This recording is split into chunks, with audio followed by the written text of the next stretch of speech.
एक शातू के किसान की 4 भैंसें मर गईं। शातू गांव में एक सीधा सादा किसान रहता था। नाम था हरिराम। हरिराम गरीब जरूर था, लेकिन मेहनती और ईमानदार था। उसके पास खेत बहुत छोटा था, पर 4 भैंसें थीं जो उसकी जिंदगी का आधार थीं। उन्हीं भैंसों के दूध से उसका घर चलता था। बच्चे पढ़ते थे, बीमार पत्नी का इलाज होता था और खेत में भी थोड़ा बहुत खर्च निकल आता।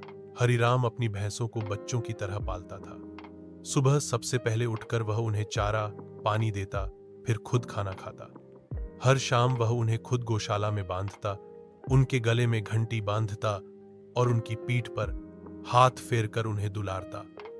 गांव वाले कहते, हरिराम की भैंसें उससे उतना ही प्यार करती हैं जितना कोई इंसान अपने बच्चों से करता है। लेकिन एक दिन हरिराम की जिंदगी में ऐसा तूफान आया जिसने सब कुछ उजाड़ दिया। गांव में एक अज्ञात बीमारी फैल गई थी। पहले तो लोग समझ नहीं पाए, लेकिन धीरे धीरे भैंसों की तबीयत बिगड़ने लगी। हरिराम की एक भैंस ने खाना पीना छोड़ दिया। उसके बाद दूसरी को बुखार आया। वह तुरंत पशु चिकित्सक को बुलाया, दवा दी, लेकिन कोई फायदा नहीं हुआ।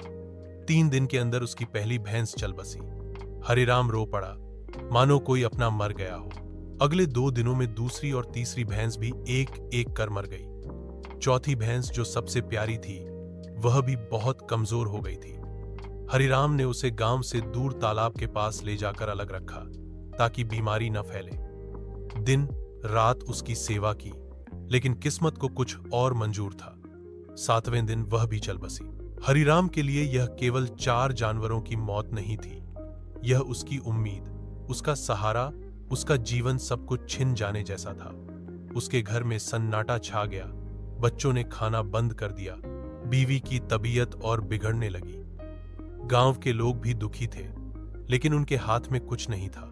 सरपंच ने गांव में पशु चिकित्सा शिविर लगवाया और सरकार से मुआवजे की मांग की, लेकिन उस प्रक्रिया में वक्त लगता। तब तक हरिराम को कर्ज लेना पड़ा और कुछ समय के लिए मजदूरी भी करनी पड़ी। यह कहानी हमें यह सिखाती है कि जीवन में दुख कभी भी किसी भी रूप में आ सकता है, परंतु हार नहीं माननी चाहिए। हरिराम की तरह हमें हिम्मत से काम लेना चाहिए, क्योंकि अंधेरे के बाद ही उजाला आता है।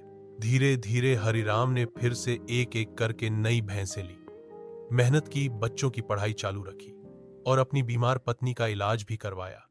समय लगा, पर उसने फिर से जीना सीखा। सीख: संकट चाहे जितना भी बड़ा हो, इंसान की हिम्मत और मेहनत उसे फिर से खड़ा कर सकती है।